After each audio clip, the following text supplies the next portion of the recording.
Migrants are risking their lives trying to cross the Rio Grande and canals to make it to the U.S.-Mexico border and claim asylum. Kfox 14 News at 5's Portia Bowdish is live along the U.S.-Mexico border with why Border Patrol says there isn't much they can do to stop people from drowning in canals.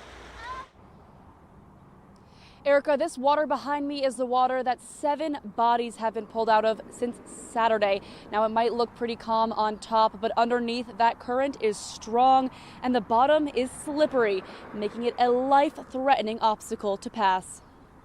You're looking at video of families crossing the Rio Grande. You can see they are struggling as the current pulls them away. One little girl swept off her feet, but is saved by the man she's with. But this week, 7 bodies were found of people who were not as lucky. Back in 2017, one of our reporters, who's a former competitive swimmer, tried to swim across a canal. She was supervised by Border Patrol, but did not make it very far. This report highlights the danger of the current in canals along the border.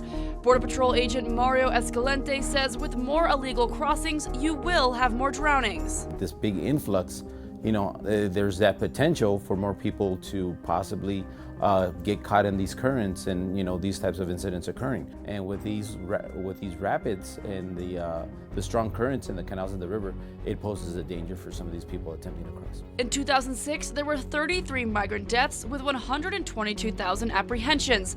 And in 2012, there was 1 death with just 9,600 apprehensions.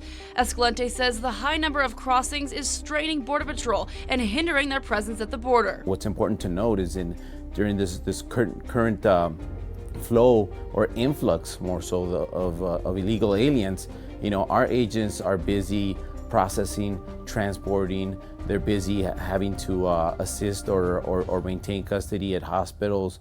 So because of this, we don't have that presence that we would normally have, or those agents out there. In 2016, there were 2 water-related deaths of migrants. In 2017, that number rose to 5. Last year, there were 3. And so far this year, there have been over 130,000 apprehensions. Border Patrol says they're waiting for El Paso Police's investigations to conclude before they are recognizing these deaths we've seen this week as illegal immigrants. I asked if they think migrants know how dangerous crossing the water is. That a lot of the times these folks come into these border regions and they're brought by smuggling organizations, and they're not being told of what some of the dangers are, the potential dangers of crossing illegally.